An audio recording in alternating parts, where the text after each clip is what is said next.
నా పేరు రోజ్లిన్ బోడ్చెర్ల అండి. నేను మన మినిస్ట్రీస్ వైజాగ్ బిషప్ పీటర్ పిల్లి గారి యొక్క కుమార్తెను. ప్రత్యేకంగా డాక్టర్ ప్రవీణ్ అన్న గారి యొక్క మరణము మా అందరికీ, క్రైస్తవ లోకాన్ని అంతటి కూడా ఒక దిగ్భ్రాంతికి గురి చేసింది. అది ఖచ్చితంగా అందరికీ తెలిసిన విషయమే.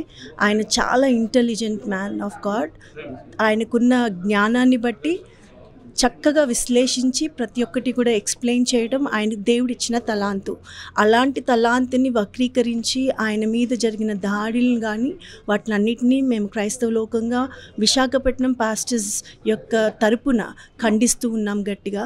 అటువంటి చర్యలు జరగకూడదని గవర్నమెంట్ సీరియస్ యాక్షన్స్ తీసుకోవాల్సిందిగా, ప్రత్యేకంగా క్రిస్టియన్స్ని ప్రొటెక్ట్ చేయడానికి సీరియస్ యాక్షన్స్ తీసుకోవాల్సిందిగా కోరుతూ ఉన్నాం. అంతేకాకుండా ఒక్కరి మరణము ఈరోజు మొత్తం క్రైస్తవ లోకాన్ని ఒకటి చేసింది అని ప్రతి ఒక్కరూ ఎరగాలి. మేము క్వైట్గా ఉన్నామని ఏమి చేయలేమని వారం కాదు. మా ప్రార్థనలు దేవుని దగ్గరికి వెళ్తాయి, దేవుడు అద్భుతాలు చేస్తాడు. దాంతోపాటు మేమందరం ఐక్యత కలిగి ఈరోజు మేము నించున్నాము అని అంటే మేము చేయలేనిదంటూ ఏదీ లేదు. అయినప్పటికీ క్వైట్గా ఉన్నామంటే దేవుని యొక్క ప్రేమను బట్టే మేమందరం కూడా నిలబడ్డాం. కాబట్టి దయచేసి ఇట్లాంటివి జరగకుండా గవర్నమెంట్ కూడా యాక్షన్స్ తీసుకోవాల్సిందిగా కోరుతూ ఉన్నాం. అంతేకాకుండా దైవజనుల యొక్క కుటుంబానికి కొరకు ప్రత్యేకంగా మా యొక్క విశాఖపట్నం పాస్టర్స్ అందరము కలిసి ప్రార్థన చేస్తూ వారికి కంఫర్ట్ని తెలియజేస్తున్నాం. Thank you so much. స్తోత్రం.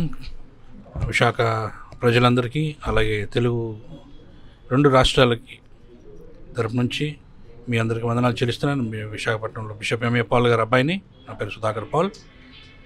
నేను నిన్నటి సమయాన్ని నిన్న రాజమండ్రి అక్కడ పోస్ట్ మార్టం జరుగుతుందని మేము అక్కడికి వెళ్ళాం. అక్కడ ఎయిర్ స్టేషన్లో చాలా అవతవకలని మేము చూసాం, అక్కడ అబ్జర్వ్ చేసాం. కానీ మేము చేయగలిగింది ఏం లేదు, ఎందుకంటే ప్రభుత్వం ఉంది కాబట్టి.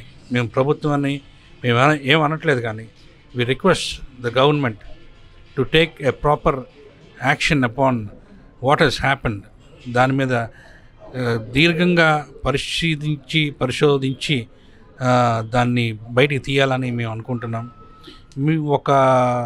అనుకుంటున్నారు చాలామంది ప్రజలు ఏంటంటే చంపేస్తే జరిగిపోతుంది, కానీ ఒక విత్తనం భూమిలో నాటపడితే కనుక 10 మొలకలు మొలుస్తాయి. ఒకరిని చంపేద్దాన్ని చూస్తుంటే 10 మంది లెగిస్తారు. దేవునికి స్తోత్రం. మేము క్రిస్టియన్స్, మేమేం తప్పులు చేసాం, మేమేం పాపం చేసాం? మేము ప్రేమించడం తప్ప మేమేం చేయగలిగింది ఏం లేదు, మేమేం చేయట్లేదు కూడా. కానీ ఇలాంటి వాళ్ళని మీరు బాధ పెట్టి, వాళ్ళు ఒక తల్లిదండ్రుల బిడ్డలే కదా, మనం ఒక తల్లిదండ్రుల బిడ్డలే కదా, అలాగే చంపుకొని పోవడం అన్నది అది కరెక్ట్ కాదు. దయచేసి ఆలోచించవలసిందిగా మనవి చేస్తూ ఈ సమయంలో వాళ్ళ ఫ్యామిలీకి ప్రగాఢ సంతాపం తెలియజేస్తూ నా మాటలు ముగిస్తున్నాను. Thank you. నా పేరు Mohan Rao, founder president of north Andhra pastors elders association. పిల్లరా, ప్రత్యేకంగా ఈ దినాన్ని దైవజనులు పాస్టర్ ప్రవీణ్ గారు 2 తెలుగు రాష్ట్రాల్లో గొప్ప పరిచయం చేశారు. మరి ఆయన మరణ వార్త విన్నప్పుడు మేము చాలా ఆందోళన చెందాం. కానీ ఏదైనప్పుడు కూడా ప్రభుత్వం వారు ఈ విషయంలో సరైన చర్యలు తీసుకొని దర్యాప్తు సరైన రీతిలో జరిగించి క్రైస్తవ సమాజానికి అలాగే ఆ కుటుంబానికి న్యాయం జరిగించాలని, క్రైస్తవులు ఎప్పుడు కూడా ప్రభుత్వాన్ని గురించి, ప్రభుత్వ అధికారుల గురించి, దేశ ప్రజల గురించి, క్షేమం గురించి ప్రార్థించేవారు. మేము క్రైస్తవులమి. మా మీద అన్యాయం జరుగుతున్నప్పుడు ముఖ్యమంత్రి గారు కూడా సరైన దర్యాప్తు జరిగించి న్యాయం చేస్తామని మాట ఇచ్చారు. వారిని బట్టి మేము దేవుని స్తుతిస్తున్నాను.